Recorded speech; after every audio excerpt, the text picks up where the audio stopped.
What is going on, everybody? How is everybody doing today? Welcome back here today to a mock draft reaction video, and today we are reacting to Jonathan Wasserman's new 2021 NBA mock draft. This did come out today of Bleacher Report. He's their top draft guy. He does the order based on the standings heading into April 12th. So included players that have either declared or expected to declare. So yeah, the draft is not for a while away. It's obviously in July and the lottery isn't until June, and yeah, we're gonna be reacting to his mock draft today. I'll leave a link to the article in the description below, and drop a like if you guys do enjoy these mock draft reaction videos. Also, prayers up for Jamal Murray. It really does suck that he got hurt, because I feel like this was the year that the Nuggets maybe could have made a run. They could have made like their Miami Heat type run from last year, and potentially go all the way, because they've looked so good with Aaron Gordon. So it is a shame that their second best player is out for the year. So let's start reacting to this. So Cade Cunningham going number 1 in Minnesota. No surprise there. The only just thing that would come up is, okay, do they move D'Angelo Russell? Do they think Cade and D'Lo can work?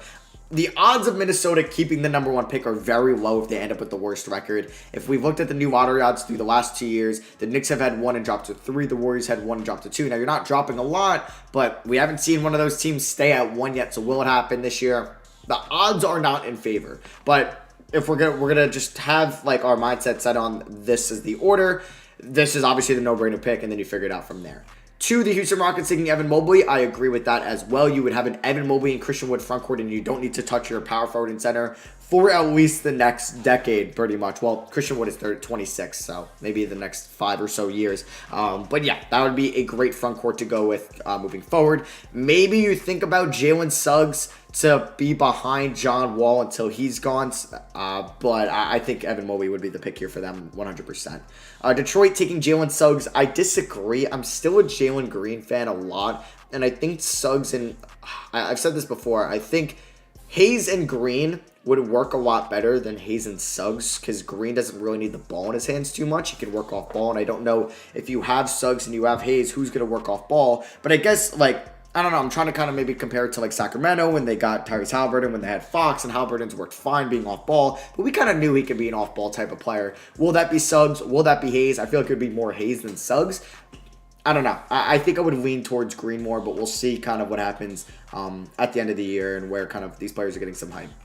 For the Magic taking Jalen Green, I think there's a great chance that Jonathan Kuminga will go 5 in this draft, unless the Cavs are there at 4 and they prefer getting a big man or a wing player over a guard. And I think I'm a big fan of Jalen Green. He's my second rated player in this class, still behind Cade, with Mobley at 3, Suggs at 4, Kuminga at 5. And I think getting him at 4 is great for Orlando. They don't see, that's another team that I don't think would take Jalen Suggs. They already have RJ Hampton, Markelle Fultz, Cole Anthony. Would they take another primary ball handler? I don't think so. And maybe they would look at Kuminga here at 4, though. Maybe they would like Kuminga and Isaac as their 3 and 4 for the future. Who knows? But going on to 5, Cavs taking Jonathan Kuminga. No shock here. That would actually be, I think, an amazing pick. Oh my God, he's born in 2002.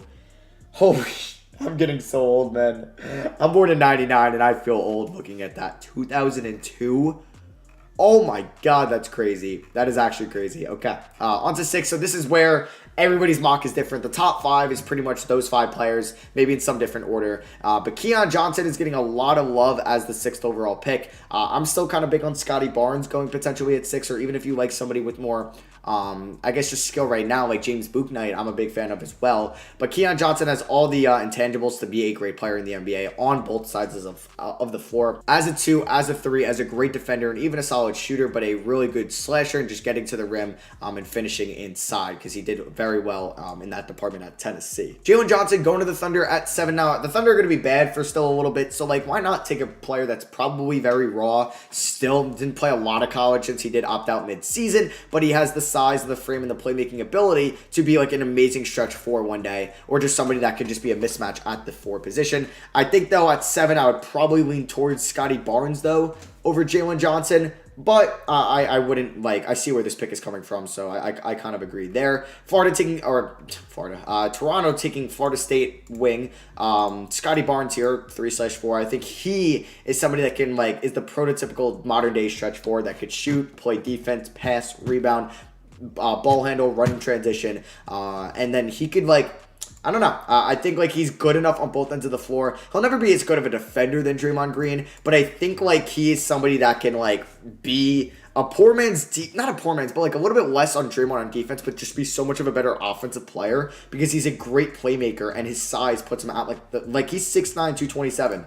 Yeah, that's incredible because he can guard like mostly all the positions on the floor. I've seen his defense being compared to Ben Simmons a lot, and then you have somebody that can pass, that can shoot, that can just ball handle as well. It's going to be very valuable. Sacramento at 9, taking Kai Jones, a big man. Okay, that's very high for Kai Jones for what I've been seeing. But honestly, with the Sacramento Kings, they don't need to touch backcourt.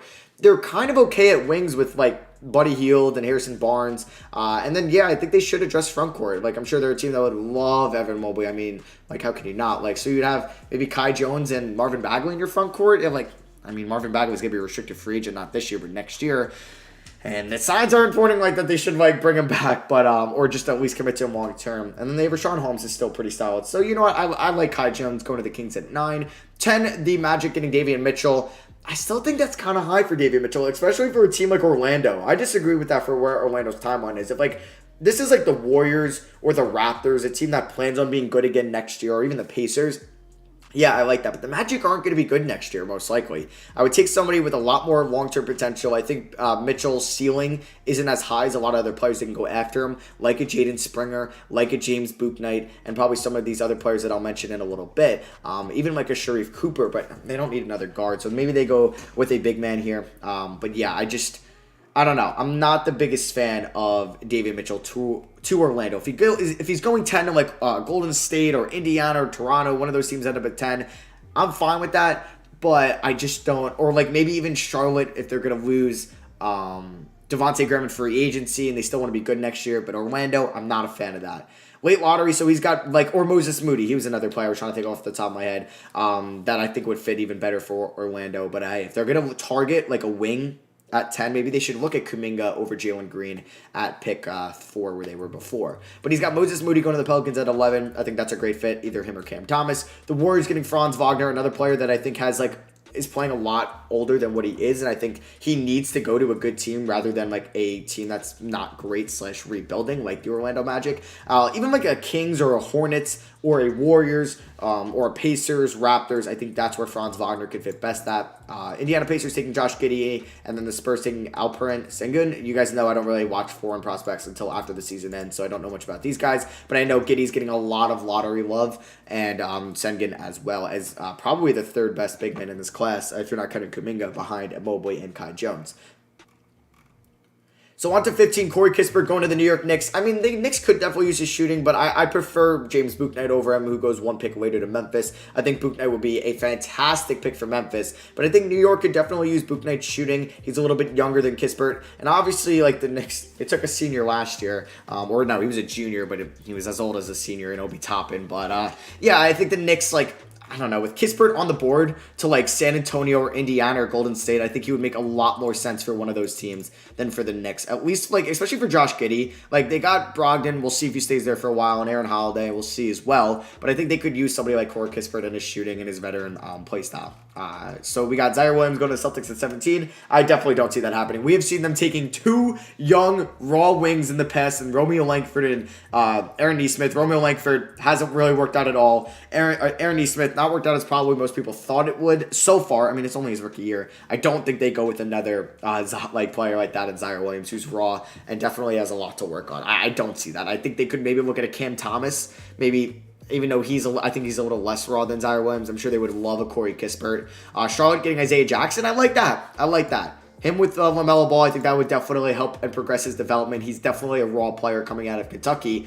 But I like that pick a lot. I am. Usman Garuba going to the Thunder at 19, taking another foreign big man. They took Poku last year. They get Garuba this year. Trey Mann going to the Hawks at 20. Interesting to see Trey Mann over Sharif Cooper and Ayo Dosunmu. And then who's the other guard I'm missing?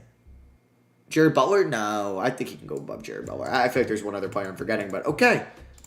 Replace like the Rondo, Chris Dunn's. Obviously, Rondo's not there anymore, but like, you know what I mean. 21, Knicks taking Jared Butler. So he's Jared Butler going one pick later. Yeah, maybe I think Jared Butler would go in front of Trey Mann. Okay. Yeah, I don't think that's the answer for the Knicks in the future. I think they got to look at Lonzo Ball, and they're already going to have Quickly and maybe Rose on their team again next year. I don't think they need another point guard.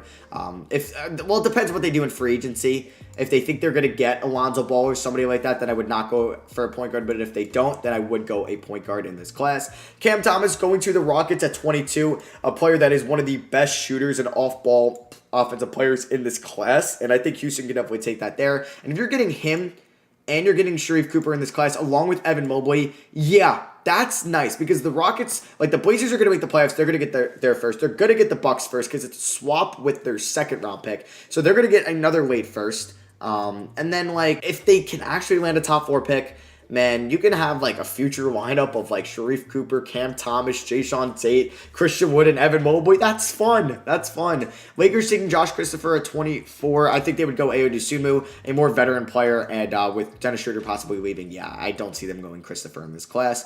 Ayo Dosunmu to the Nuggets there at 25. I guess they can use their first round pick on another playmaker because they traded away RJ Hampton. So I could see that, and he's definitely more experienced. Jaden Springer going 26. Wow, a lot of people think he's going like out of the top 20. Because when I was doing the ESPN mock, they had him at 28. All right. Chris Duarte going to the Nets at 27. A good senior shooter. The Nets could probably use some shooting there. Rocco Prachin going to the Sixers. I don't know who that is, so I will not be making any assessments on that or assumptions. And then they got Aaron Henry going to the Suns at 29 and Marcus Bagley going to the Jazz at 30. Yeah, I don't have anything that I really disagree with any of those picks. I think I'm pretty much fine. Like, nobody was, like, major that was left off that I think is a definite first-round pick. The only player that was, like, I think he'll go in the first round is Greg Brown out of Texas. But, yeah, let me know what you guys think of this mock draft down below. Let me know if you agree with these picks. Do you disagree with these picks? And, like always, I'll leave a link to the article in the description. If you guys enjoy, drop a thumbs up. I'd really appreciate it. And if you're big into the NFL and that mock draft world, because the NFL draft is 2 weeks away, I did just upload a reaction to Mel Kiper's mock draft on my NFL channel. Link to that is in the description below. So yeah, thank you for watching. I love you guys. I'll catch you on the next one. Peace.